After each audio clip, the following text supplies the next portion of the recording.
The secrets of the small shafts of the Great Pyramid. 3 underbar modern theories about the Dixon relics. Bovell states in his 1994 book The Orion Mystery that the bronze hook was a Peshen instrument that was used by Egyptian priests to ritually open the mouth of the deceased. The pyramid is said to have been aligned with the polar stars using the hook and a piece of wood as a handle for the hook in combination with a plumb bob. Bovell relies on the expertise of the Czech Egyptologist and astronomer Zoinksaba. Lawton and Ogilvy also take up the thesis. During excavations in the Valley Temple of Mykonos in July 1908, George Riesner found an instrument called KFPSS Pesaisk, or more rarely, Peskin, which was intended for chops.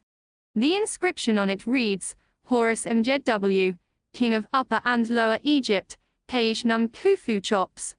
I do not believe that the metal hook found is actually a KFPSS instrument, which reigned in the middle of the 5th dynasty. Anars was the last king after chops for around 200 years. Unter Anars wurden die Pyramiden text erstmals aufgeschrieben. Sie sind allerdings gesättelt und reichen bis weit in die Vordynastistzeit zurück, aus der sie mundlich tradiert wurden.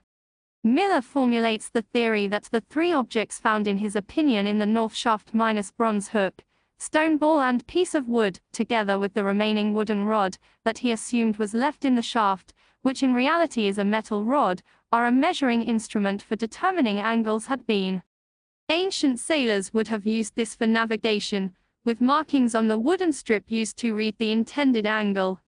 If you now hold the T-shaped object at an angle and aim at an object along the crossbar with your eyes, you can read the angle between the observer and the targeted object on the measuring bar attached at a 45 degrees angle. This theory has the following weaknesses. For the measuring instrument described you need 3 pieces of wood. However, only a short broken piece of wood was found in the shaft, the support rod and the piece of wood needed as a crossbeam and for aiming at a celestial object do not exist. To measure angles, you need uniform notches in the measuring rod. This cannot be seen from the surviving images of the now missing piece of wood.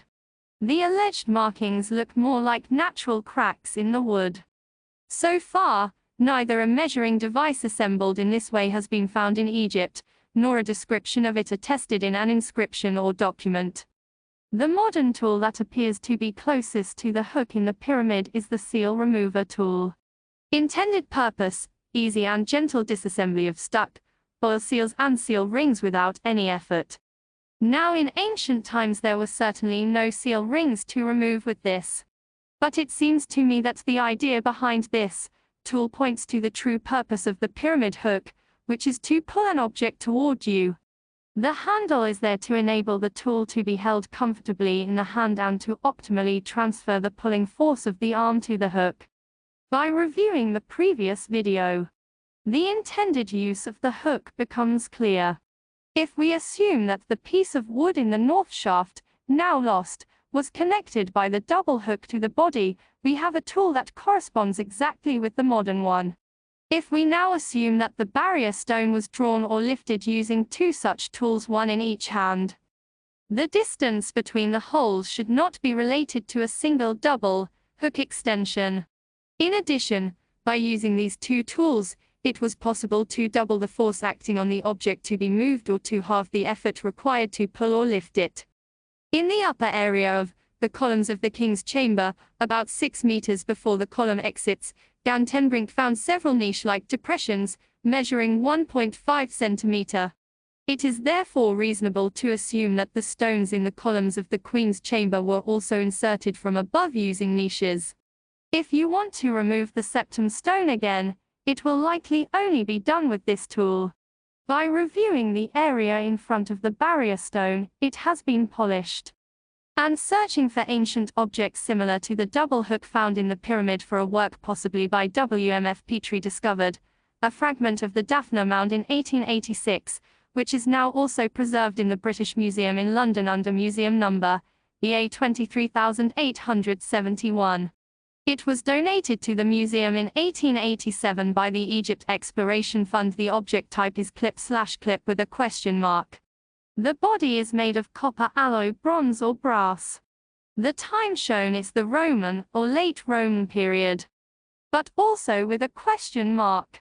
The body dimensions are 2.36 inches long, 1.78 inches wide, and 0.91 inches thick.